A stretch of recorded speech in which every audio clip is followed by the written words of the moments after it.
In this video, I'm going to take you on a 7-day journey. You'll see what a week looks like for a couple who splits their time between game dev and making YouTube videos. You'll also get a window into our life at home. Nothing is cherry-picked, this is just 7 days where we try to balance productivity and life. I hope you enjoy. We always start the day with a nice coffee, and yes, Nikki drinks iced coffee even though it's February. And every weekday, the first thing we actually do is spend 1 hour going through a course that we bought for growing a YouTube channel. Doing it first ensures that it always gets done. After this, I managed to squeeze in a little bit of dev time. See, I've been working on adding hazards and traps into the game. You step on this button and bad things happen. I'm hoping to make several this week. It should help break up the combat and add some more dynamic chaos since the traps can be triggered by either the player or the enemies. I already have this one that shoots some spears, and this one that goes. I have to add these traps into my rooms by hand, but the hallways and room connections are procedural for my levels, so I had to add a way to get rid of the traps that might be left floating in the air. In theory, it was working, but there was a little too much overhang. I fixed that and then moved on to a new kind of trap, laser beams. I was just finishing up the shader when, just like that, I had to stop. For me, Mondays are editing days where I have to finalize my tutorial video for later that week. And Nikki was all geared up to make me art all day long, but as luck would have it, she had computer problems all day and art time turned into storage management and moving files around. We both needed a break, so we went for a walk with the fluffy one.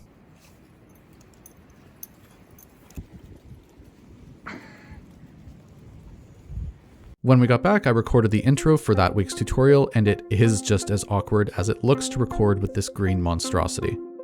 And I took a break to play with the little one. We took turns hiding Among Us stuffies around the house, and the other person had to find them before the timer went off. It was fun. Nikki started dinner, and I went back to the office to finish up editing the tutorial. Mondays are often a late one for me.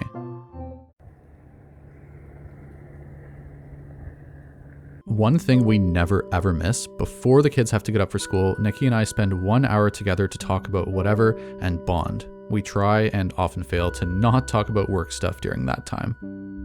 After our YouTube course, I finished up stuff for the tutorial video. It wasn't due on YouTube yet, but it was due on Patreon since they get them early. I made the thumbnail, which took 2 attempts, and I scheduled the email to go out for that video, and I was dying to get back to my precious dev, so I ate the frog and finished my YouTube tasks by recording the next non-tutorial video. And now, I was free to finally get to work on the game. A problem we've been wanting to tackle for a while is the level art, because it looks like ass. Nikki's been having some trouble creating a top-down perspective tile set that she really likes, so we found an asset pack that suited our needs well. But it didn't have the corner tiles that we needed, so Nikki got to work on making those while I tested out the new tiles that we could use.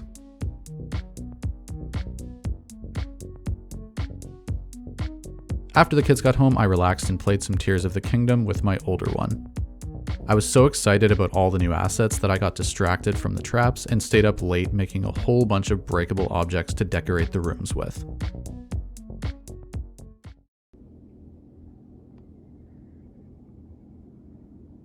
Today we got a full dev day and we made good use of it, and I started with the laser. I thought the visuals were finished but realized something wasn't quite right with it. But that was an easy fix, and I polished it up with a warning laser that does not damage you, added sounds, and then implemented damage. By the way, if you're new here and you like the sound of juggling tight but chaotic combat and racing to the end of each area to progress, then go ahead and wishlist Samurato on Steam so you get notified when it launches. And thank you to everyone who's already done so. While I finished up with the laser, Nikki spent the whole day cranking out a bunch of assets for me. But I had to shift gears because today was the 31st, which means I have to make a build for my patrons. Except I couldn't send it out. Something about my traps had broken the level progression and would stop the loading between scenes. But with a little debug magic, I eventually figured it out.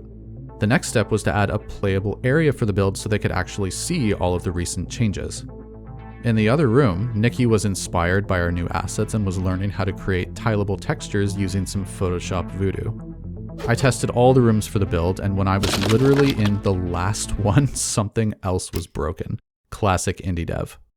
And I did fix that. But at this point, it was almost 11 and work still had to be done before I could upload the build, so I left it for tomorrow.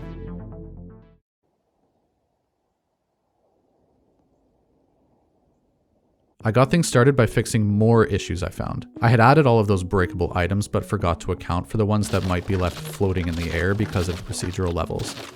And the impact particles for this laser weren't always in the right place either. Now, while Mondays are my editing day, Thursday and Friday are Nikki's editing days, and man, does she go all out with these videos. Do me a favor and show her some love down in the comments below. She does a lot for the channel to make sure things are interesting for you guys to watch. All right, with the bugs fixed, I made a quick video to showcase all the changes for our patrons and wrote a quick post about it as well. And with that, I started working on the next trap, the flamethrower. This was my 4th trap, so I had this down to a science now. First, I hook it into the trap system so it fires off when you step on this plate, then make it damage the player. And for this, I wasn't sure how I wanted to handle it. I thought about using colliders that grew in length with the flames, but that would be a big pain in the ass. And I thought about using particle colliders, but that's actually too precise. Doing it this way, you can take damage from a particle that's 90% transparent, but technically still there. So my solution was to spawn a second particle system that's a little bit smaller, and touching those particles will damage you. They're just invisible in game. Coming up with simple solutions like these is one of my favorite parts of indie dev. And to finish it off, as always, sound and a test.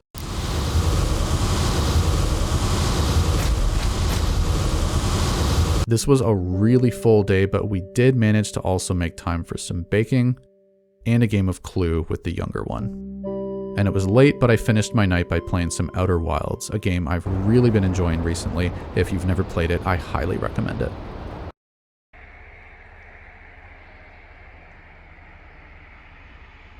We got a lot of snow overnight, and I was tired of just gunning it out of the driveway, hoping that I would make it out. So we drove into town and got ourselves a little treat, so hopefully we don't have to shovel so often anymore.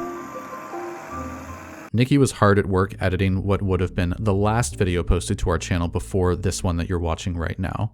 And I started another trap. This time it's an electric trap, and I wasn't confident that I could make a particle effect I was happy with, so I reached into my asset bundles and found some really great ones, which also helped me figure out how I wanted this particular trap to work. So I hooked it into the trap system, and yes, these icons are ugly, but my artist is stuck editing all day, so these are gonna have to do until Nikki can make me a lightning rod. Now, this is my 5th time making a trap, and there were some very tedious parts of the workflow, so I took a little detour and added the ability to click this button, which would assign all the trap components for me so I wouldn't have to drag them in anymore. But in order to do that, I actually had to watch my own tutorial that I'd made ages ago because I could not remember how to do it. We also got a surprise package in the mail that was pretty exciting. Mine's a bit of a tight fit, but it'll do for now. And finally, I had to tediously go through my particles and adjust the colors on many of them. I get so sucked into the coding and design that sometimes I forget to refer to our color palette. And with that, the shock trap was done.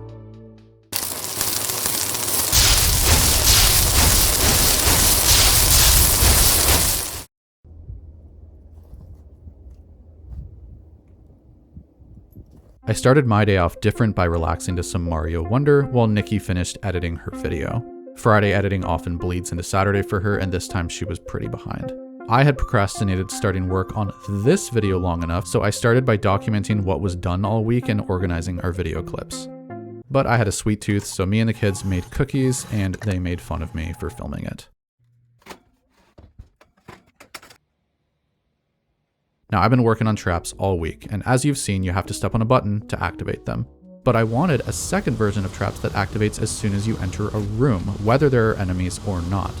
So instead of just normal combat rooms, there can also be trap rooms that you have to survive through. I got a very basic version of that done, but there was still a lot of testing to be done with it. Nikki and I treated ourselves and went out for dinner, and then when I got home, I played Sons of the Forest with a good friend. My head is in his ass. In his ass.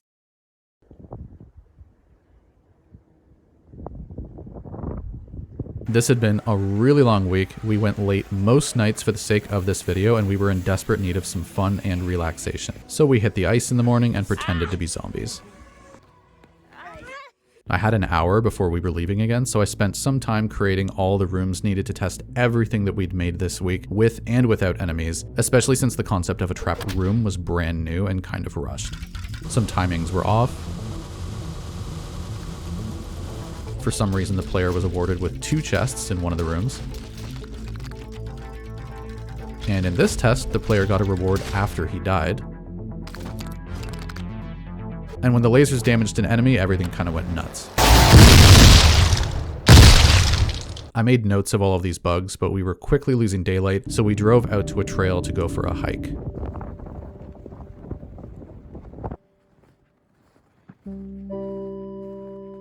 There's a waterfall at the end of this trail, but I did not expect the entire thing to be frozen. It's quite the thrill to stand on a frozen waterfall, but still be able to faintly hear a bit of water running behind the ice. We promised the younger one an arcade tournament when we got home, and she absolutely wiped the floor with me. And it was movie night with the younger one, so we watched The Incredibles.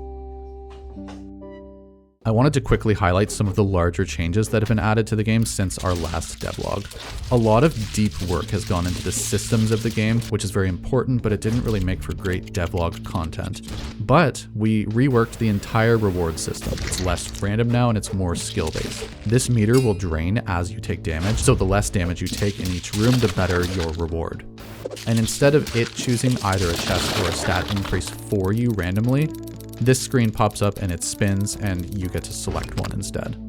We also got the shop working, which was a pain in the ass, but all of these are working and it should be easy to add more later on if I choose. And I just want to show you this little companion you can buy here. He doesn't hit too hard, but he makes a great little addition to your team. So I hope you've enjoyed this little window into our dev and YouTube life. It took quite a bit of effort to put this video together, so thank you if you drop a like and comment. Thanks for watching.